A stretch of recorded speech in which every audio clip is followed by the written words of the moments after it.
वंदे मातरम। आप सभी का नेटवर्क 10 के खास कार्यक्रम चर्चा है खास में स्वागत है। मैं हूं संजय गिरी गोस्वामी। यूपी बदल रहा है। यूपी में योगी सरकार के साथ सबल पक्ष केवल ये नहीं कि उसने राम मंदिर के अपने वायदों को निभाया, बल्कि इसके अलावा राज्य में जिस तरह सुदृढ़ कानून व्यवस्था देखने को मिली है, कहीं ना कहीं ये भी एक बड़ा पक्ष है। उसके अलावा अगर इसे और प्रभावी बनाने की कोशिश हुई है तो कहीं ना कहीं उत्तर प्रदेश के अंदर आर्थिकी हो या उत्तर प्रदेश के अंदर विकास हो, सबको लेकर योगी का जनता से सीधा संवाद रहा है। सीएम योगी अगर $1 ट्रिलियन की अर्थव्यवस्था का संकल्प ले रहे हैं तो उसके पीछे राज्य की सरपट दौड़ती अर्थव्यवस्था कारक बनी है। जिस प्रदेश के निवेशक आने के लिए जिस प्रदेश में लालित हो, वो स्वाभाविक है कि वहां पर काफी कुछ है। और इसी पर आज की चर्चा है कि वास्तव में केवल वोट पाने के लिए जो मुद्दे हैं वो केवल और केवल जिस तरीके से कुछ आरोप लगते रहे हैं, जातिवाद हो या हिंदू मुस्लिम की बात हो, ऐसा नहीं है। आज वोट पाने के लिए और भी बहुत कुछ चाहिए और इसी पर आज हमारी खास चर्चा है। सभी खास मेहमान हमारे साथ हैं। हमारे साथ दीपक सोनकर भी हैं, प्रवक्ता है भारतीय जनता पार्टी। हमारे साथ अंशु अवस्थी जी हैं, प्रवक्ता है कांग्रेस के। हमारे साथ डॉक्टर डीपी यादव जी हैं, प्रवक्ता है समाजवादी पार्टी। हमारे साथ रोहित अग्रवाल जी हैं, प्रवक्ता हैं आरएलडी। और हमारे साथ भूपेंद्र तिवारी जी हैं, अर्थशास्त्री हैं। हमारे साथ प्रमोद गोस्वामी जी हैं, वरिष्ठ पत्रकार हैं। आप सभी लोगों का बहुत बहुत स्वागत है।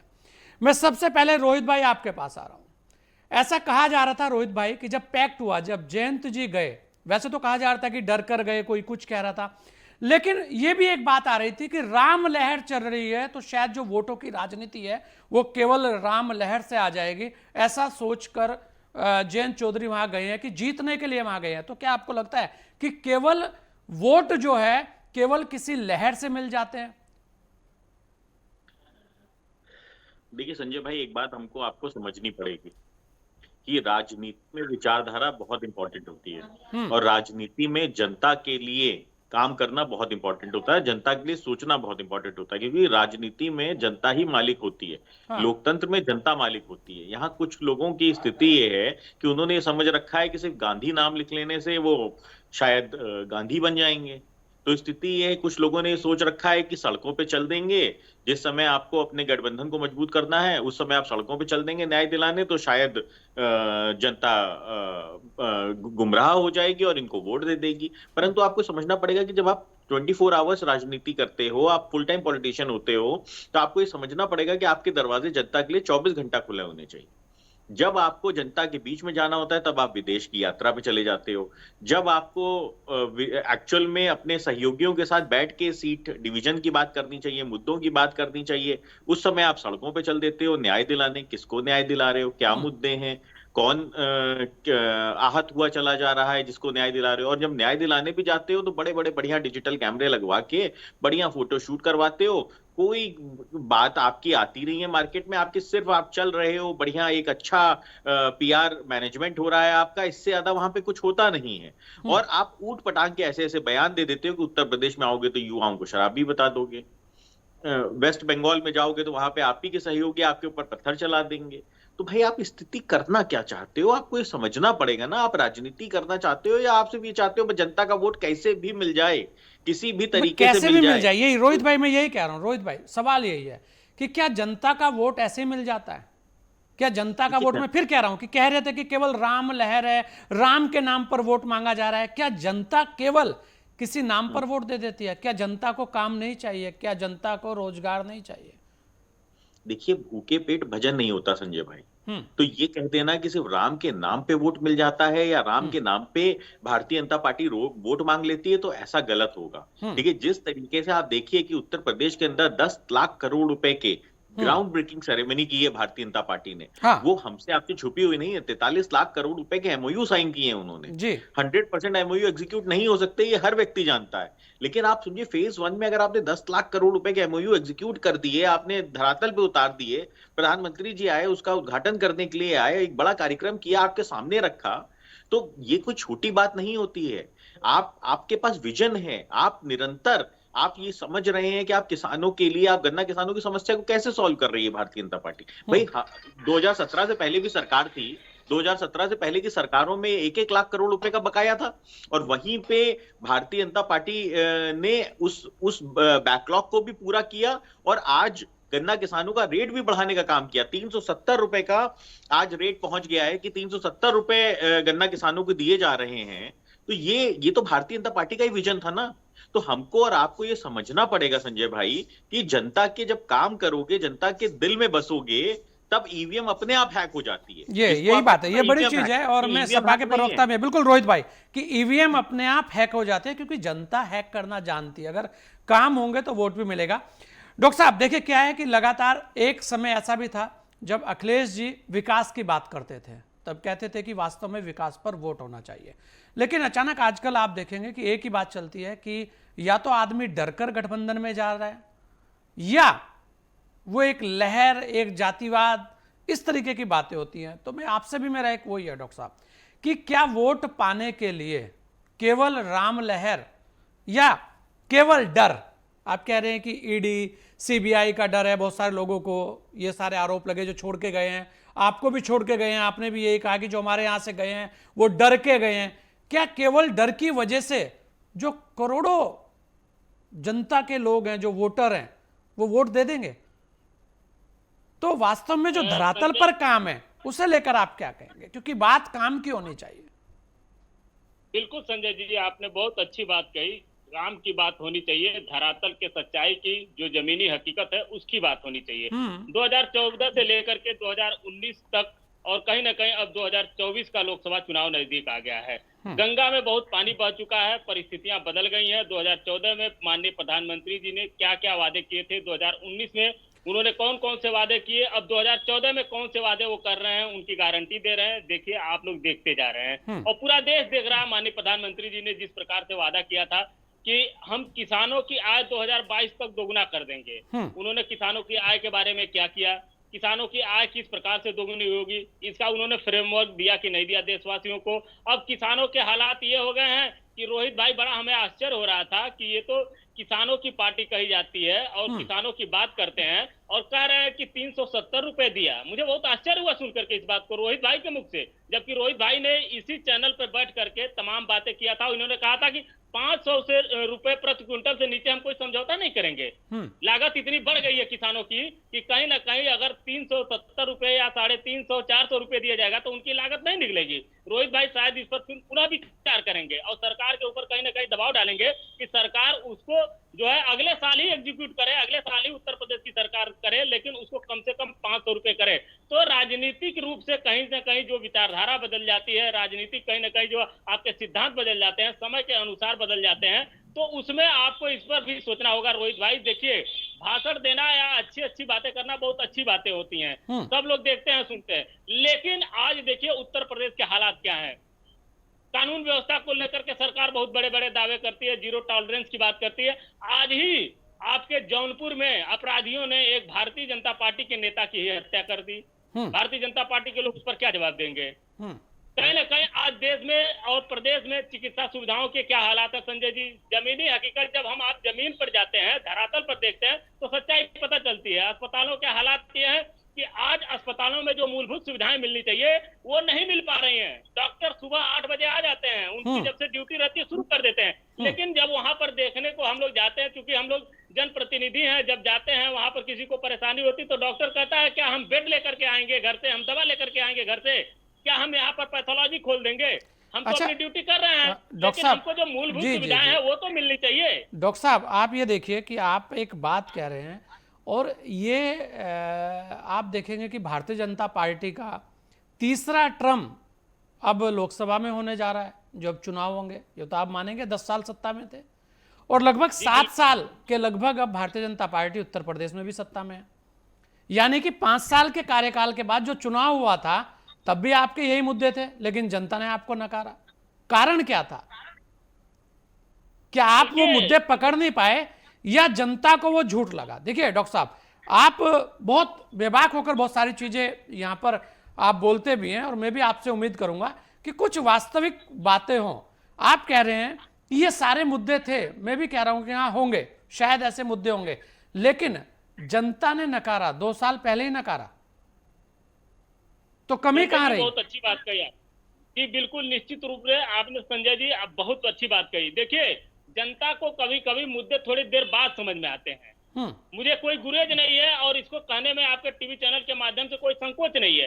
2014 में जिनकी उम्र 15 साल थी, निश्चित रूप से 2014 में वो 25 साल के हो गए। उनकी आवश्यकताएं और कहीं ना कहीं जो उनके जो रोजगार से संबंधित, स्वास्थ्य से संबंधित जो उनकी जरूरतें थी वो बदल गई हैं। जो लोग 25 साल के आज 35 साल के होने जा रहे हैं, वो लोग बिल्कुल डिसाइड करेंगे और सोचेंगे इस विषय में। और जहां तक आपने उत्तर प्रदेश की बात की, तो निश्चित रूप से भारतीय जनता पार्टी ने 2017 के चुनाव में जो भी वादे किए थे उनको कहां पूरा किया भारतीय जनता पार्टी की सरकार ने। हम तो मुद्दे वही लेकर के जाएंगे। स्वास्थ्य का मुद्दा है, शिक्षा का मुद्दा है, कहीं ना कहीं आप कानून व्यवस्था के मुद्दे को देख लीजिए, महिला सुरक्षा के मुद्दे को देख लीजिए, आप किसानों की समस्याओं को देख लीजिए। आज किसान किस प्रकार पर यही है डॉक्टर साहब, डॉक्टर डीपी यादव जी, यही तो है कि समस्याएं आप गिना रहे हैं, लेकिन जनता क्यों विश्वास नहीं करती? जनता क्यों आपके ऊपर विश्वास नहीं करती? ये एक बड़ा सवाल बना रहेगा। आप कहते हैं, लेकिन कहीं ना कहीं ये जरूर है कि जो आप बता रहे हैं उस पर जनता विश्वास नहीं कर रही है डॉक्टर साहब। या तो आप आंकड़े सही नहीं दे रहे हैं, या जनता ये मान चुकी है कि नहीं, जो आप कह रहे हैं वो सही नहीं है। देखिए, चुनाव के पैमाने से हम उसको कहीं ना कहीं नापने की यादव जी हमारे बहुत पुराने मित्र हैं। मैं रोहित भाई आपके पास आऊंगा, मैं आऊंगा रोहित भाई, एक बार आऊंगा रोहित भाई आपके पास आऊंगा। डॉक्टर साहब बोलिए डॉक्टर साहब। चुनाव में हार जीत लगी रहती है संजय जी। चुनाव के पैमाने से अगर हम इसको देखेंगे तो निश्चित रूप से थोड़ी जल्दबाजी होगी। जनता को सारे मुद्दे समझ में आ रहे हैं। चलिए फिर डॉक्टर साहब, मैं हमारे साथ डॉक्टर अतुल साके भी हैं। आप चुनाव से अलग जरा मुद्दे को देखते हैं, क्योंकि अर्थशास्त्री हैं। आपका बहुत बहुत स्वागत है डॉक्टर साहब। एक डॉक्टर साहब हमारे साथ डीपी यादव जी भी हैं, वो कह रहे हैं कि जनता के पास जो मुद्दे हैं जनता देख नहीं पा रही, या उनका कहना यह भी है कि ऐसे बहुत सारे मुद्दे हैं कि यूपी में कुछ काम हो ही नहीं रहा है, यूपी की स्थिति बद से बदतर होती जा रही है, उनके ये भी आरोप है। लेकिन इसके उलट अगर आप देखेंगे कि वर्तमान की स्थितियों में एक अर्थशास्त्री होने के नाते उत्तर प्रदेश को जो गति मिली है उसे आप कैसे देखते हैं, उस पर आप क्या कहेंगे?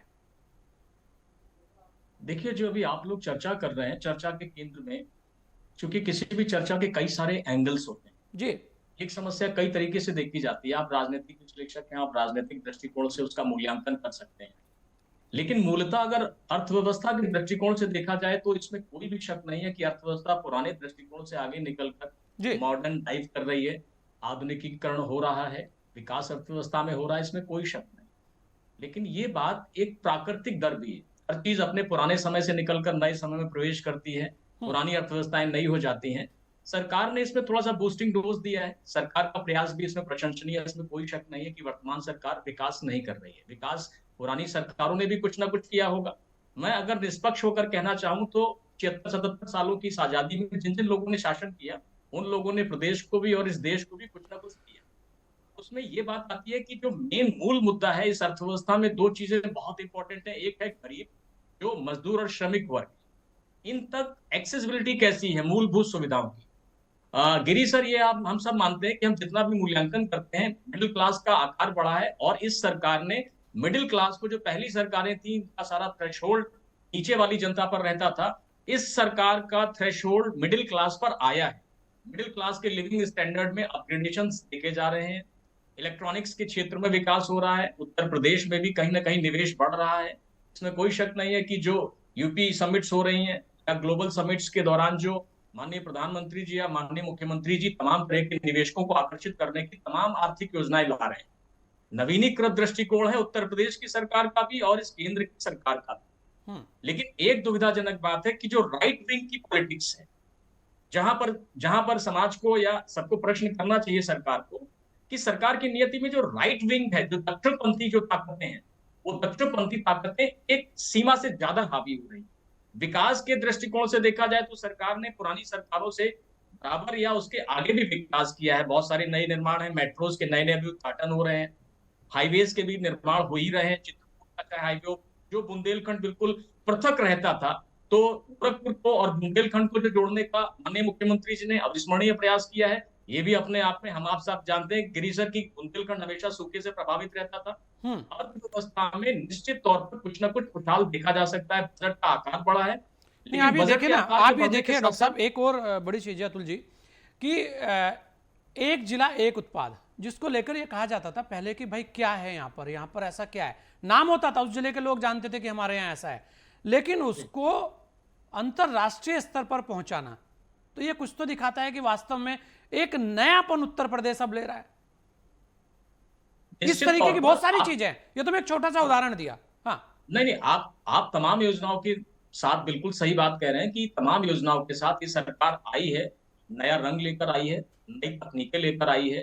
जैसे इसके पहले भारत में तमाम जगह मीटिंग्स हम लोग देखा करते थे उत्तर प्रदेश में बैठकर, लेकिन यूपी की सरजमीन पर लखनऊ में अंतरराष्ट्रीय या ग्लोबल स्तर के इन्वेस्टर्स आकर भारत की अर्थव्यवस्था में एक उत्तर प्रदेश को अपना टारगेट बनाएंगे, यहाँ पर निवेश करेंगे, यहाँ बैठकर उत्तर प्रदेश के विकास की चर्चा करेंगे। एक नया अनुभव है उत्तर प्रदेश वासियों के लिए, तो सर ये एक नया अनुभव है ये निश्चित तौर पर, क्योंकि पहले हमारे लिए दिवा स्वप्न हुआ करता, लेकिन माननीय मुख्यमंत्री जी ने इसको हम लोगों के साथ साझा किया और हम लोगों को भी देखने का मौका दिया। एज अ पब्लिक देखने जाते हैं तो हमें भी लगता है कि विश्व का आकार इतना बड़ा हो गया है, उस अर्थव्यवस्था में हम भी पार्टिसिपेट कर रहे हैं। नहीं, आपको भी लगता है, मतलब यही मैं कह रहा हूँ डॉक्टर साहब कि किसी भी राज्य के लिए, या किसी भी देश के लिए, हम अगर पूरे भारत की बात करें तो केवल और केवल लहर के नाम पर वोट नहीं मिल सकती। कहीं ना कहीं आज का वोटर है, वो खुद कह रहे हैं कि अब समझदार वोटर है, पढ़ा लिखा वोटर है, तो क्योंकि आप जैसे बहुत सारे लोग हैं, तो कहीं ना कहीं कुछ तो गुणा भाग करते होंगे, या केवल एक लहर में आया और वोट डाल दिया है। नहीं, बिल्कुल आपकी बात सही है, लेकिन एक और एलिमेंट्स, अगर हम लोग इलेक्शन के दृष्टिकोण से बात करते हैं सर, इलेक्शन का दृष्टिकोण कई और दूसरी चीजों को लिए होता है जी, बहुत सारी दूसरी चीजों को लिए होता है। ये तो कलर हो गया केवल अर्थव्यवस्था का। हम एक स्कॉलर के रूप में अर्थव्यवस्था को जिस दृष्टिकोण से पढ़ते हैं, आप भी जानते हैं, जो कानून हम विश्वविद्यालय में पढ़ते हैं वो कानून कभी भारत में लागू नहीं होता, और जो अर्थव्यवस्था हम पढ़ते और पढ़ाते हैं वो कभी वास्तविक रूप में एग्जीक्यूट नहीं होता, वो केवल पन्नों तक रहती है। उसका क्रियान्वयन राजनीतिक दृष्टिकोण से किया जाता है।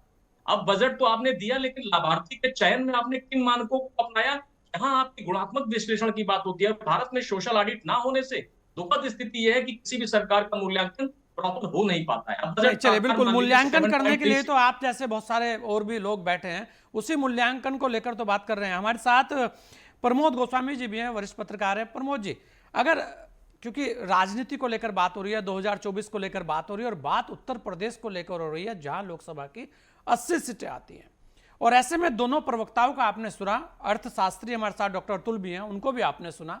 अगर हम पूरा देखें, क्योंकि लगातार विपक्ष एक आरोप लगाता है कि उत्तर प्रदेश के अंदर हालात अच्छे नहीं है, उत्तर प्रदेश के अंदर व्यवस्थाएं ठीक नहीं है, उत्तर प्रदेश के अंदर कोई काम नहीं हो रहा है, लेकिन उसके उलट अगर देखें तो जो आंकड़े हैं वो कुछ और ही बयां करते हैं। तो ऐसे में जो जनता है वो भी सब जानती है, वो भी कह रहे हैं कि नहीं, जनता तो जानती है, लेकिन क्या करें कि जनता मानती नहीं है। तो जनता विपक्ष की नहीं मानती, या जनता पक्ष के कामों को वास्तव में अप्रिशिएट करती है? जो बात कही है रोहित ने कि जनता जो है जब वोट डालती है तो मशीनों को हैक कर लेती है, मतलब वोट उसमें इतना डाल देती है कि सामने वालों को लगता है कि कुछ गड़बड़ जरूर है। तो आप कैसे देखते हैं उत्तर प्रदेश की राजनीति को, कैसे देखते हैं उत्तर प्रदेश के विकास को, कैसे देखते हैं, और उत्तर प्रदेश के अंदर जो वोट देने वाला व्यक्ति है वो आखिर क्या क्या चीजों पर अपनी जो नजर है वो रखता है? संजय जी, एक उत्तर प्रदेश एक सबसे बड़ा देश है, सबसे बड़ा प्रदेश है इस देश का, और यहाँ की 80 सीटें हैं जी। लेकिन विडंबना ये है कि उत्तर प्रदेश का जो विपक्ष है वो पूरी तरीके से बिखरा हुआ है। इको हो रही है आपकी, हमारी आवाज इको हो रही है। जी जी जी, आप बोलिए, अभी आवाज आएगी आपकी, बोलिए जी। हाँ जी, तो वो विडंबना ये है कि विपक्ष यहाँ का वो पूरी तरीके से बिखरा हुआ है। देखिए, इस पे कई 2-3 चीजें हैं, भले ही बीजेपी की कोई आलोचना करे विपक्ष या और कोई आलोचना करे, लेकिन एक ये भी कड़वा सच है कि इस देश में एक लंबे समय तक तुष्टीकरण की राजनीति चलती रही। भारतीय जनता पार्टी ने उस तुष्टीकरण की राजनीति को भुनाया, और जो एक राजनीति उस को दरकिनार करके जो शुरू की वो विपक्ष के लिए महंगी पड़ गई। एक पहली बात, मेरा अपना आकलन ये है। दूसरी एक बात ये है कि उत्तर प्रदेश में अगर आप देखें तो चाहे कोई भी राजनीतिक दल हो, वो सभी कहीं ना कहीं सत्ता को हासिल करने के लिए वो गठबंधन कहीं आज इससे करते हैं, कल उससे करते हैं, परसों इसको करते हैं। भारतीय जनता पार्टी की आलोचना सभी दल करते हैं, लेकिन फिर बाद में वो भारतीय जनता पार्टी के साथ सत्ता के लालच में वहां चले जाते हैं। आप अभी रोहित जी कह रहे थे, हमारे प्रिय हैं रोहित जी, लेकिन इससे पहले भी देख रहे तो अजीत सिंह जी के समय में भी यही रहा। अब जयंत जी आ गए, इनके समय भी यही है कि मतलब जहां कहीं मंत्री पद का लालच मिला या कहीं सत्ता को जीतने की बात हुई कि हम कैसे सीटें ले सकते हैं, तो वही जो बीजेपी की आलोचना कर रहे थे वो अब बीजेपी के साथ गलवैया कर रहे हैं। वही राजभर को ले लीजिए कि वो राजभर जो जिन्होंने प्रधानमंत्री और मुख्यमंत्री को जी भर के क्या नहीं कहा, वही अब उनके साथ हैं, मंत्रिमंडल में आ गए, उनको एक सीट भी मिल जाएगी, जयंत जी को 2 सीटें मिल जाएंगी, तो वहां चले गए। तो ये जो स्थिति है, इसलिए मतलब उत्तर प्रदेश का जो विपक्ष है वो चुनौती देने की स्थिति में खड़ा ही नहीं हो पा रहा है, एक बात जी। दूसरी बात यह है कि जो जनता की समस्याओं को लेके बात होती है कि चाहे वो किसानों की हो, चाहे गरीबी की हो, चाहे महंगाई की हो, ये विपक्ष जो है आप देखिए कि ड्राइंग रूम पॉलिटिक्स करता है या प्रवक्ता आके उस पर अपनी बात रख देते हैं, लेकिन जमीन पर आंदोलन किस दल ने किया? आप उठा के पिछले 10 वर्ष में आप देख लीजिए कि कौन सड़क पर उतरा जनता की समस्याओं को लेकर, विपक्ष की मैं बात कर रहा हूँ। वो खाली बयान जारी कर देंगे, डिबेट पर आ जाएंगे, कह देंगे महंगाई बेताशा है, आदमी मरा जा रहा है, ये सब जान रहे हैं, लेकिन सड़क पर जनता के साथ खड़ा कौन हो रहा है, ये भी एक अपना सवाल है। तो बीजेपी को चुनौती आप देंगे कैसे और कहां से दे पाएंगे? खाली आप डिबेट में बैठ के एक बयान जारी करके और खाली जनता का रोना रोक के तो नहीं कर सकते। स्थिति यह है कि उत्तर प्रदेश का जो विपक्ष है वो गिरगिट की भूमिका में है। वो कभी हरा रंग बदल लेता है, कभी केसरिया में आ जाता है, तो कभी नीले में चला जाता है, फिरोजी में चला जाता है। तो इससे ना तो इस प्रदेश की जनता का कुछ भला होने वाला और ना ही राजनीतिक दलों का भला होने वाला। हाँ, भले ही क्षणिक लाभ ले सकते हैं कि वो अगर एक भी हमारे पास सांसद नहीं है तो हमको 2 सांसद मिल जाएंगे, 1 सांसद मिल जाएगा, मंत्री पद 1 मिल जाएगा। तो ये जो लालच की राजनीति, सत्ता की जो भूख है, उसने विपक्ष को बहुत कमजोर कर दिया है। मूल्यों की, मुद्दों की राजनीति अब बंद हो गई है। अब ना तो मुद्दों पर कहीं आंदोलन होता है, न मुद्दों को लेके कोई बहस होती है, न मुद्दों को लेके सड़क पर उतरता है विपक्ष। तो ये जो चीज है, ये भारतीय जनता पार्टी के लिए एक सुखद पक्ष है। वो जान रही है कि उत्तर प्रदेश का विपक्ष जो है वो खाली बयानबाजी करेगा, उसके बाद सड़क पर उतरने। पर प्रमोद जी वही तो है कि चलिए विपक्ष अगर सड़कों पर उतरना भी नहीं चाह रहा, प्रमोद जी सड़कों पर उतरना भी नहीं चाह रहा, या जो लोग वहां पर जा रहे हैं क्षणिक लाभ के लिए ही सही, लेकिन क्या वो केवल क्षणिक लाभ देख रहे हैं? क्या उनको नहीं लग रहा कि वास्तव में जनता का जो मूड है वो कहीं ना कहीं जो वर्तमान सरकार है उसके पक्ष में जा रहा है? नहीं, देखिए वो उसका कारण यही में, उसके मूल में, उसके नेपथ्य में संजय जी यही बात है। हाँ। कि विपक्ष जो है वो जनता की समस्याओं को, जनता को अपने साथ जोड़े तब तो उसके साथ होगा। लेकिन स्थिति ये है कि जो मैंने आपसे कहा कि आप जब विपक्ष सत्ता में रहा तो वो तुष्टीकरण की राजनीति में अपने को समाये रखा, उसकी वजह से वो दरकिनार हो गया। भारतीय जनता पार्टी ने उसको भुना लिया, जो मैंने पहले कहा। तो इस वजह से विपक्ष को अपनी जो सार्थक भूमिका, अच्छा उसका कोई वो नहीं। आज हम संजय जी की आलोचना कर रहे हैं कि संजय जी मतलब अच्छे आदमी नहीं है, और कल हम संजय जी के साथ बैठ के हम डिनर कर रहे हैं या संजय जी के साथ हम उनकी बात का समर्थन कर रहे हैं। तो ये जनता क्या नहीं देख रही है, जनता क्या नहीं समझ रही है कि आज आप हमारी आलोचना कर रहे हैं, कल आप हमारे कंधे से कंधा मिला के खड़े हैं। प्रमोद जी हम यही तो कह रहे हैं कि चलिए ये तो विपक्ष के अपने बहुत सारी चीजें हैं। विपक्ष क्या देखना चाहता है, क्या दिखाना चाहता है, विपक्ष को तो अभी और कितनी लड़ाई लड़ता है ये तो जनता भी देख रही है। यहाँ पर यह क्या केवल विपक्ष अगर मुद्दे उठा लेगा, क्योंकि यहाँ बात ये हो रही है कि आखिर जो वोट है, जो वोटर है, वो वोट केवल और केवल इस बात को लेकर दे कि राम लहर चल रही है, या वो इस बात को लेकर दे कि विपक्ष ऐसा कह रहा है, या जातिवाद की केवल बात हो। ठीक है, कुछ प्रतिशत उसमें जा सकता है इन सब चीजों में, लेकिन क्या विकास वर्तमान में आदमी या वोटर नहीं देख रहा है। क्योंकि बात यह भी है, बहुत बड़ी बात है, उत्तर प्रदेश जैसी जगह जिसे कभी बीमारू राज्य कहा जाता था और आज वो आर्थिकी में दौड़ रहा है। तीनों फैक्टर्स हैं जो हाँ बिल्कुल, ये बात आप सही कह रहे हैं, ये तीनों फैक्टर्स महत्वपूर्ण हैं। एक तो उत्तर प्रदेश की राजनीति जो है वो पिछले लगभग 2-2.5 दशकों से कबीलाई राजनीति हो गई है।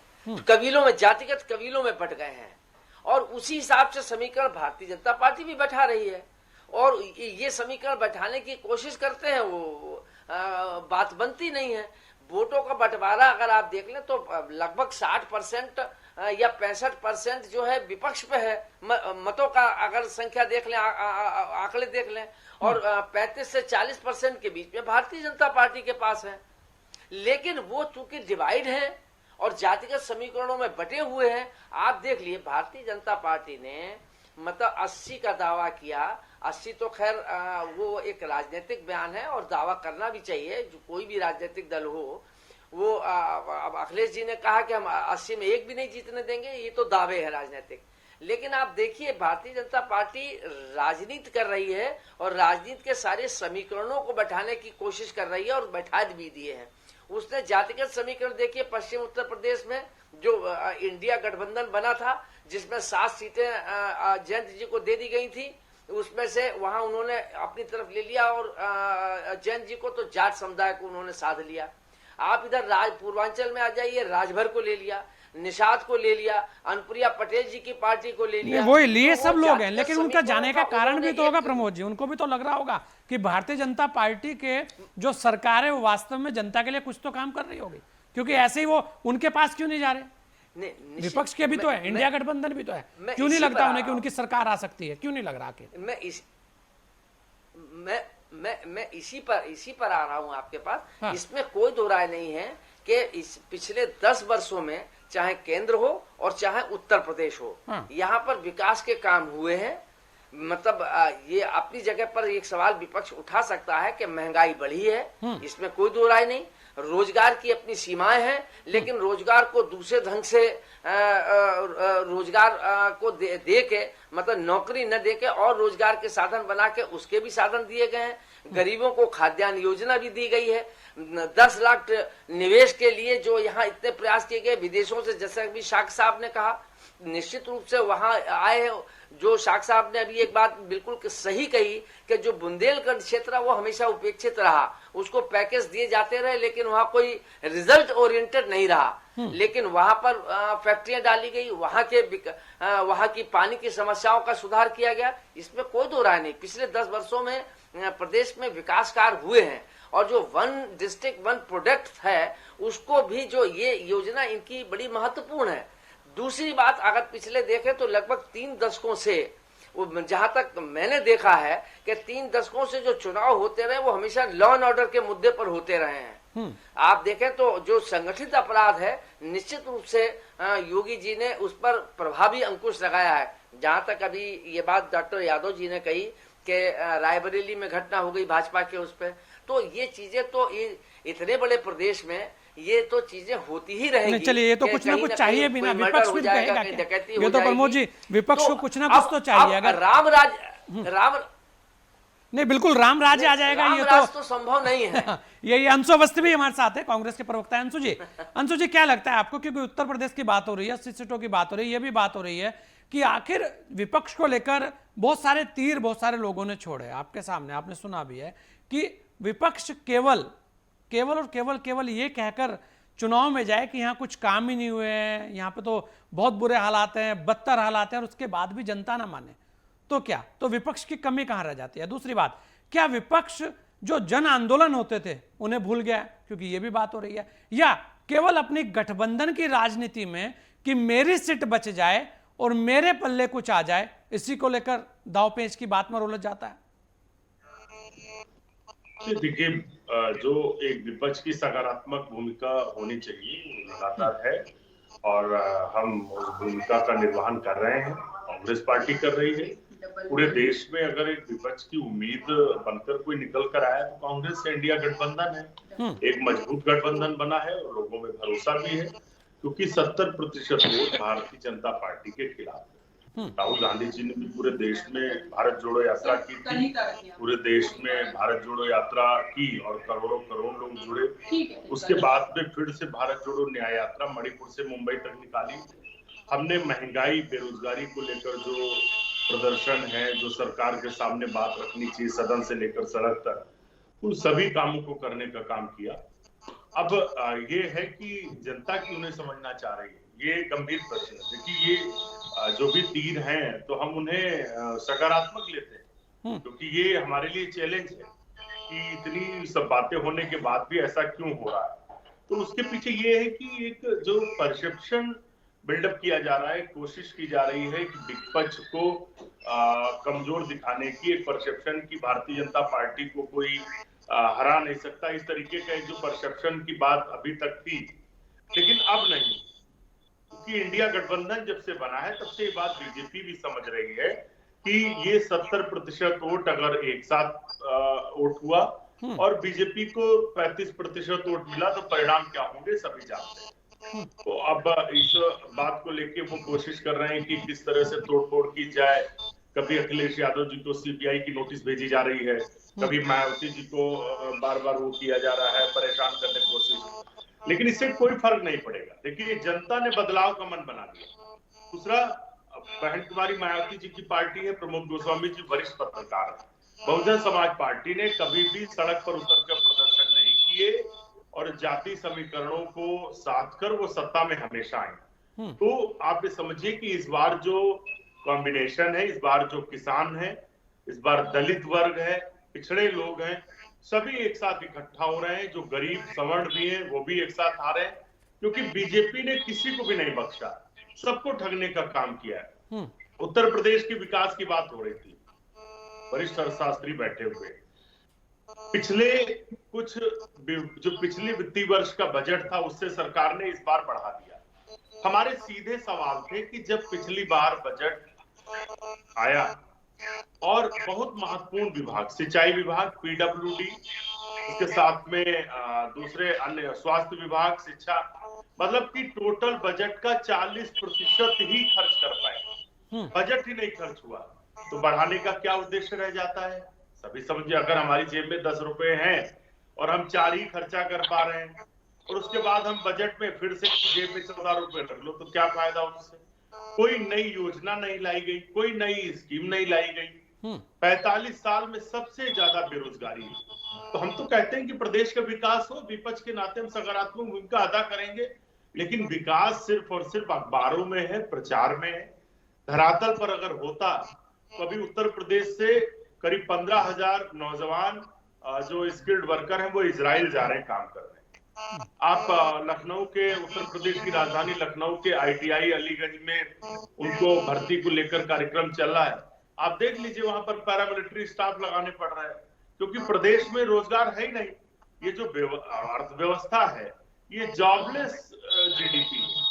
हम यही बार बार समझाने का प्रयास कर रहे हैं कि विकास पता नहीं अखबारों में हो रहा है, कहाँ हो रहा है, लोगों को नौकरियां रोजगार नहीं मिल रहे। चलिए, मैं क्योंकि अतुल साकी जी भी हमारे साथ हैं। अतुल जी, एक छोटा सा सवाल आपसे ले रहा हूं, क्योंकि जो हर बार विपक्ष एक ही बात कहता रहेगा और ये लगातार कहता रहा है कि आखिर जो अर्थव्यवस्था है वो जॉबलेस अर्थव्यवस्था है, उसकी बात कर रहे हैं कि उसमें कोई जॉब नहीं है।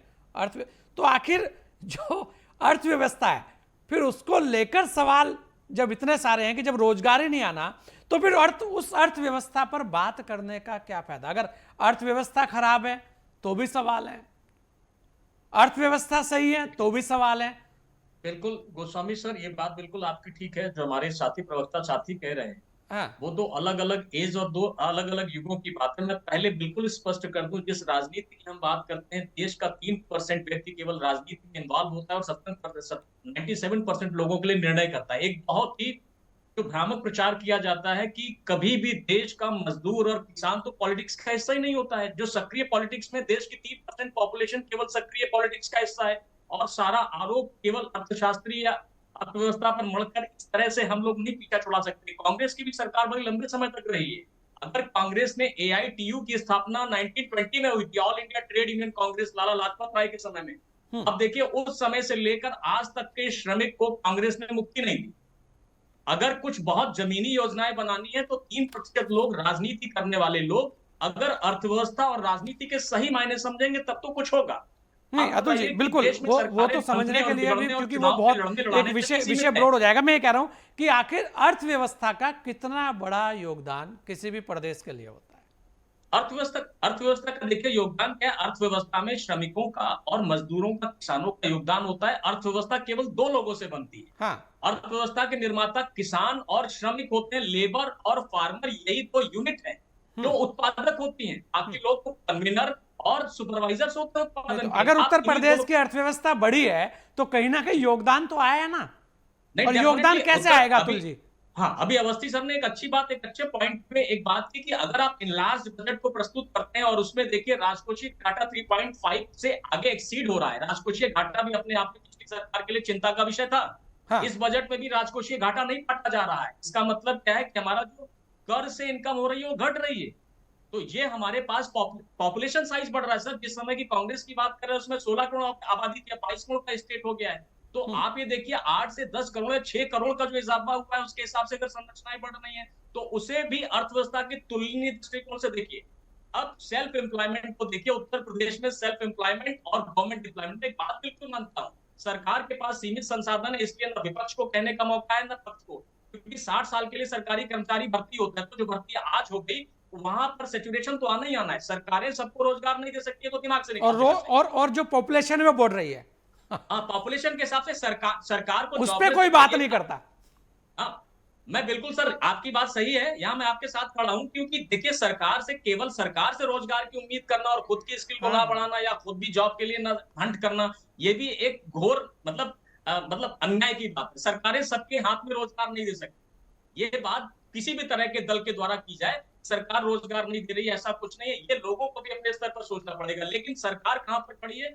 सरकार विकास के जो साधन बना रही है उसमें लोगों का, मजदूर और श्रमिक की एक्सेसिबिलिटी क्या है और उसका पार्टिसिपेशन क्या है। मैंने बिल्कुल मान लिया कि अर्थव्यवस्था बहुत ही ग्रैंड बन गई, लेकिन क्या ये दर्शनीय है केवल यहाँ बड़े लोग पार्टिसिपेट? अच्छा चलिए डॉक्टर साहब, आपसे एक और सवाल ले रहा हूँ, छोटा सा सवाल है कि मैं बड़ा सीधा सा सवाल है, और वो गांव से जुड़ा हुआ भी है और देसी सवाल है कि अगर मेरे यहाँ की सड़क बनेगी तो मुझे लाभ होगा या नहीं होगा? नहीं, आपके यहाँ की सड़क बनेगी तो निश्चित तौर पर लाभ होगा, लेकिन जो संक्रामक शक्तियां हैं, आप ये देखिए कि आपका 2 ताकतें काम करती है, सामंतवादी और गरीब। मैं यही कह रहा हूं, अगर हाईवे बन रहे हैं, अगर डॉक्टर साहब हाईवे बन रहे हैं तो लाभ तो वो सब गांव को होगा ना, और उनको जब संसाधन मिलेंगे तभी तो बहुत सारी चीजें चलेंगी। गोस्वामी सर, अच्छा इसको उद्योगों की तरफ से देखते हैं। सरकार ने अपने संसाधन से देश का संरचना को निर्मित किया। बीएसएनएल का इस्तेमाल कौन कर रहा है? बीएसएनएल के फाइबर्स का इस्तेमाल जियो कर रहा है। यानी जो सरकारी संपत्ति है, जिस सरकार को बनाने में 76 साल और 350 साल की लड़ाई लड़ी, केवल सरकार की तख्ती लगाने में आपने केवल 5 सालों में बेच दी। ये भी तो ठीक नहीं। अर्थव्यवस्था के निर्माण में सरकार के निर्माण के लिए हमारी सारी लड़ाई थी। चलिए बिल्कुल, सरकारों ने लड़ाइयां भी की है, सरकार कर भी रही है, लेकिन बहुत सारी चीजें। दीपक जी, अंशु जी को आपने सुना, डॉक्टर डीपी यादव जी को आपने सुना और रोहित अग्रवाल को भी आपने सुना। बात ये हो रही है कि हर कोई कहता है कि नहीं, विकास जो है, विकास की जगह हम ये कह रहे हैं कि जो वोटर है वो विकास को देखकर भी वोट करता है। खासकर उत्तर प्रदेश के अंदर जो मतदाता है वो बड़ा समझदार है। लेकिन विपक्ष का कहना यह है कि नहीं, यहाँ केवल जातिगत या डराने धमकाने की राजनीति, और कानून व्यवस्था को लेकर भी सवाल है। क्या कहेंगे आप जी? देखिए संजय जी, आज उत्तर प्रदेश के अंदर जो परसेप्शन की बात अभी हमारे अंशु भाई कर रहे थे, आज वही परसेप्शन है। उत्तर प्रदेश के अंदर जो उत्तर प्रदेश था वो कैसे उत्तर प्रदेश को लोग जाने जाते थे, मैं उदाहरण के साथ बता रहा हूं। कभी कोई उत्तर प्रदेश का व्यक्ति उत्तर प्रदेश के बाहर रहता था तो उससे लोग कहते थे कि आप कोई वही उत्तर प्रदेश से हो जहां बड़े बड़े माफिया है, जहां 6 बजे के बाद जाओगे आप तो छिनैती हो जाएगी या अपराध हो जाएंगे, या ऐसे ऐसे बड़े बड़े अपराधी वहां पर है जो लोगों पर संरक्षण करते हैं, या ऐसे दंगे हुए हैं या जाति धर्म के दंगे हुए हैं। ऐसे लगातार तमाम तरीके की चर्चाएं होती थी।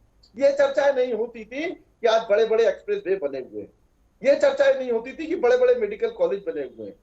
और आज बदला उत्तर प्रदेश के अंदर क्या है और परसेप्शन क्या है? परसेप्शन, जनता की जो बात है, जो चर्चा में बात आ रही है कि जनता की रूप इस ओर क्यों है, जनता का आशीर्वाद देश के प्रधानमंत्री नरेंद्र मोदी जी के साथ क्यों है, जनता का आशीर्वाद उत्तर प्रदेश के मुख्यमंत्री योगी आदित्यनाथ जी के साथ क्यों है। देखिए, जनता ने 2014 से लगातार आशीर्वाद देने का काम किया है। वो इसलिए किया है कि गरीब कल्याण की योजनाएं गरीबों तक पहुंची है, अंतिम पायदान का व्यक्ति भी सशक्त हुआ है। आज मूलभूत सुविधाएं जो जनता की हैं, जनता ने परसेप्शन तैयार किया है कि जब उत्तर प्रदेश के अंदर समाजवादी पार्टी की सरकार रही, जब उत्तर प्रदेश के अंदर अन्य दलों की सरकार रही और आज जब भारतीय जनता पार्टी की सरकार है, तो सरकार ने किन मूलभूत सुविधाओं से जनता को जोड़ने का काम किया। आज स्वास्थ्य की बात करेंगे, वही गरीब लोग होते थे जो अपने पैसे के खातिर अपना इलाज न करा पाते थे। आज आयुष्मान कार्ड के माध्यम से लोग हर वर्ष में 5 लाख रुपए का इलाज करा सकते हैं और आज अपने परिवार को सुरक्षित कर सकते हैं। आज वो गरीब, जिन गरीबों की, दलितों की जमीनों को हथियाने का काम किया, जिनके घर मकानों को तोड़ाने का काम किया, जिनके सर पर छत नहीं थी, आज प्रधानमंत्री आवासीय योजना के तहत, मुख्यमंत्री आवासीय योजना के तहत आज उसके सर पर छत है, उस परिवार का घर परिवार बना है, उसका परिवार सुरक्षित है। और आज जिस तरीके से हम कनेक्टिंग की बात करेंगे, आज बड़े बड़े एक्सप्रेस वे हैं, आज देश के अंदर एक्सप्रेस वे में नंबर 1 प्रदेश उत्तर प्रदेश, आज एयरपोर्ट वे में नंबर 1 प्रदेश उत्तर प्रदेश। तो आज जो नंबर 1 की छवि उत्तर प्रदेश के अंदर गई है, तो जनता उस परसेप्शन के साथ है। जनता उस परसेप्शन के साथ नहीं है जिन्होंने चकिया की गलियों से निकले हुए अपराधी को सांसद, एमपी और समाजवादी पार्टी जैसे लोगों के कार्यकर्ताओं और मंच पर पहुंचाने का काम किया। जनता उनके साथ नहीं है जो मुजफ्फरनगर के दंगइयों को अपने घर दावतें खिलाने चाहते थे।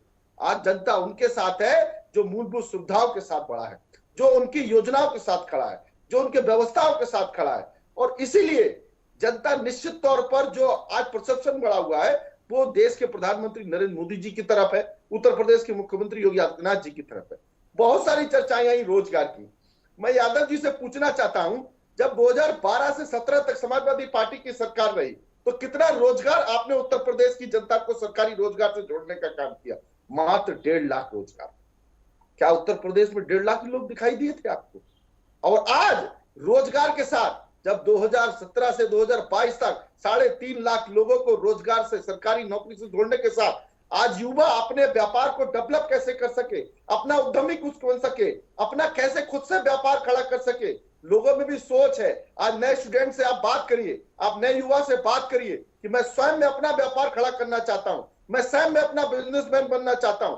ये सोच के साथ युवा आज बढ़ रहा है और इसी सोच को पहुंचाने का काम देश के प्रधानमंत्री नरेंद्र मोदी जी ने किया है। इसीलिए आज ये व्यापार का डेवलपमेंट खड़ा हो रहा है। आज इसीलिए उत्तर प्रदेश नंबर 1 हो रहा है। आज इसीलिए जनता का आशीर्वाद देश के प्रधानमंत्री नरेंद्र मोदी जी के साथ है। अच्छा, डॉक्टर डीपी यादव जी, देखिए बहुत सारी चीजें दीपक जी ने बोली।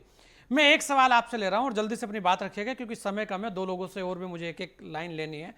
कि आपको नहीं लगता कि कानून व्यवस्था को लेकर हमेशा से जो आरोप समाजवादी पार्टी पर लगते रहे हैं, उसका खमियाजा जो है वो समाजवादी पार्टी को भुगतना पड़ा?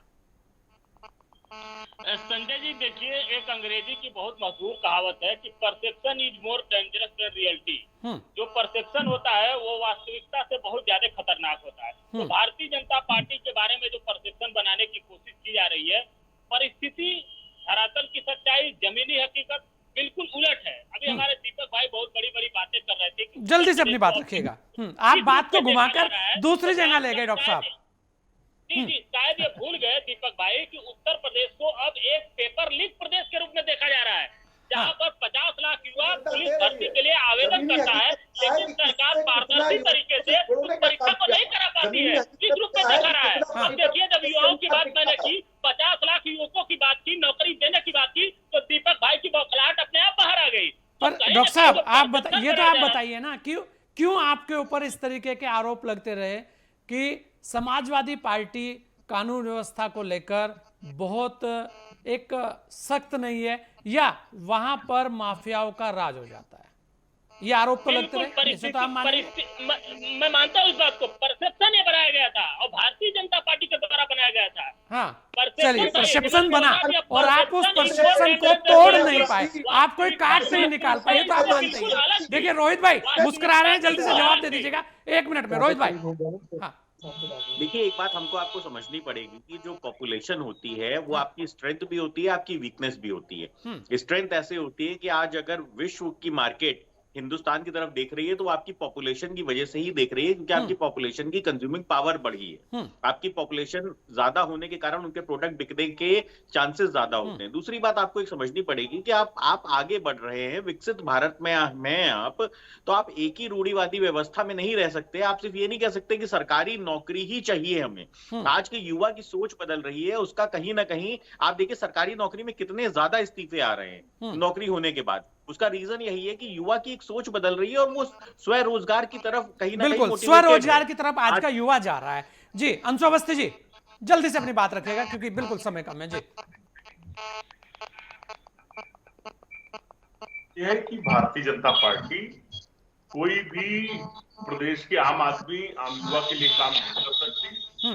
अब बदलाव का समय है और बदलाव होने जा रहा है। बीजेपी चाहे जो कहे, अब चुनाव का टाइम है तो ये मीठी मीठी बातें करें, मन में प्रदेश के आम आदमी को लेकर 1% भी कोई सम्मान नहीं है, ना उनके लिए काम करना चाह रहे हैं। आज प्रदेश का जो युवा है उसकी आय घटकर आधी रह गई। ये आरबीआई की रिपोर्ट है। भाजपा सरकार 1600 करोड़ रुपए उद्योगपतियों का माफ करती है, लेकिन जो है प्रदेश के जो किसान हैं। चलिए अंशु जी, ये बात तो कांग्रेस कह कहकर शायद अब थक चुकी होगी, क्योंकि जो ये बातें हैं ना कि उद्योगपतियों का माफ कर दिया। देखिए मैं वही कह रहा हूं, ये इतनी बार हो चुका, हर चुनाव में यही एक बात रहती है और जनता फिर भी नकारती है। आपको शायद जमीनी जो मुद्दे हैं उन पर बात करनी चाहिए, शायद उससे कहीं ना कुछ एक कमी रही है, क्योंकि जनता बहुत कुछ जानती है। प्रमोद जी एक लाइन में आपसे पूछूंगा कि क्या वास्तव में उत्तर प्रदेश के अंदर अगर जनता के वोट की बात आएगी तो जो बातें अंशु अवस्थी जी कह रहे हैं, जो डॉक्टर डीपी यादव जी कह रहे हैं, या जो रोहित जी कह रहे हैं, या दीपक सोनकर जी कह रहे हैं, सभी को आपने सुना, क्या यही सब बातें केवल और केवल काम करेगी, या और ऐसे मुद्दे और ऐसी बातें जो वास्तव में जनता देखती है? प्रमोद जी एक लाइन में अगर मैं कहूं तो क्या कहेंगे? जी निश्चित रूप से जो ये कह रहे हैं, मुझे लगता है कि इसके विकास, बेरोजगारी, महंगाई, ये इस प्रदेश की या देश की जनता के लिए महत्वपूर्ण है। इस दिशा में काम करना होगा। खाली गाल बजाने से या खाली डिबेट पर आलोचना करने से नहीं, उसको धरातल पर उतारना होगा। निश्चित रूप से इस दिशा में काम किया गया। और एक बात तो ऐसा नहीं है कि भारतीय समाजवादी पार्टी ने भी अपने समय में जब सरकार रही तो उसने काम किया। सरकारें सभी काम करती हैं। नहीं, वो तो परसेप्शन की बात है। वो कह रहे हैं कि बना दिया गया देश की, जी उनका परसेप्शन बना दिया गया कि भाई वहां पर माफिया फलते फूलते हैं। वो तोड़ नहीं पाए उसे। हाँ नहीं, देखिए ऐसा नहीं। परसेप्शन तभी बनता है कि जब कहीं कोई घटनाक्रम होता है जी, वो ज्यादा और कम तो किया जा सकता है, लेकिन इस यथार्थ को नहीं स्वीकारा जा सकता है। आप ये सबसे पहले में खाली एक शब्द, एक सेकंड दे दीजिएगा। मुलायम सिंह यादव ने सबसे पहले यहाँ पर उद्यमियों को बुलाकर यहाँ निवेश करने की प्रक्रिया शुरू की थी सबसे पहले। हाँ। लेकिन यहाँ की लॉ एंड ऑर्डर, सड़कें ये इतनी ध्वस्त थी, और जो वहाँ उद्योगपति आते थे उनकी सरकारी लेकनेस इतनी रहती थी कि जिसकी वजह से वो लोग एमओयू साइन किया और उसके बाद वो उससे मुकर गया और नहीं हो पाया। तो ये बहुत सी चीजें इस दिशा में इस सरकार ने काम किया है। सड़कें बनी है, इसमें इसको स्वीकार करना पड़ेगा। और कानून व्यवस्था भी सुधरी है, प्रमोद ये भी कह रहे हैं। हाँ, कानून व्यवस्था में सुधार हुआ है। हाँ। इसको स्वीकार करना पड़ेगा, इसको स्वीकार करना। दीपक जी बोलिए जल्दी से, क्या जवाब आप उनको देना चाहेंगे एक लाइन में? देखिए, निश्चित तौर पर ये जो बात कर रहे थे हमारे अंशु भाई, बदलाव है आज की कानून व्यवस्था में, बदलाव है आज देश और प्रदेश के विकास में, बदलाव है जनता के विकास के डेवलपमेंट में, बदलाव है जनता की सोच में। और जनता ने जो ही जनता निर्णय कर रही है, जिस जनता को आप मूर्ख बताते हैं, जिन जनता को आपने वर्षों तक ठगने का काम किया, उस जनता जिसको वर्षों तक झूठ बोलने का काम किया, आज वही जनता निर्णय ले रही है। उसने हर सरकार के परसेप्शन को देखा है और उस सरकार के परसेप्शन के बाद आज उस पर निर्णय कर रही है कौन उसकी मूलभूत सुविधाओं के साथ खड़ा है। चलिए बिल्कुल, कौन मूलभूत सुविधाओं के साथ खड़ा है और कौन जनता के साथ खड़ा है, जनता सब जानती है। आप सभी ने अपना समय में दिया, इसके लिए आप सभी लोगों का बहुत बहुत धन्यवाद। अगर बीजेपी यूपी मॉडल की चर्चा करती है तो उसकी उपलब्धियां बताती है, तो इसके पीछे राज्य की बढ़ती अर्थव्यवस्था है। सीएम योगी ने यूपी को बदल दिया, इस तरीके की बातें लोग कर रहे हैं। यूपी अब बीमारू नहीं, आदर्श राज्य के रूप में सामने आ रहा है। इस तरीके के बहुत सारे लोगों के ख्याल भी हैं। कहीं ना कहीं निवेशक बड़े हैं जो ये बताते हैं कि यूपी बदल रहा है। इस चर्चा खास में इतना ही, दीजिए मुझे इजाजत। जय हिंद।